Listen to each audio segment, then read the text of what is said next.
ঈদুল আজহায় চোরাই পথে কোনো গরু যেন দেশে ঢুকতে না পারে তা পর্যবেক্ষণ করা হচ্ছে বলে জানিয়েছেন মৎস্য প্রাণী সম্পদ মন্ত্রী আব্দুর রহমান।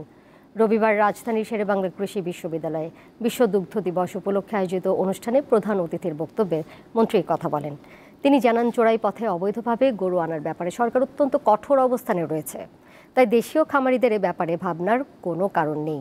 প্রতিমন্ত্রী জানান, দুধের উৎপাদন বাড়িয়ে স্বয়ংসম্পূর্ণতা অর্জনের লক্ষ্যে কাজ করছে সরকার।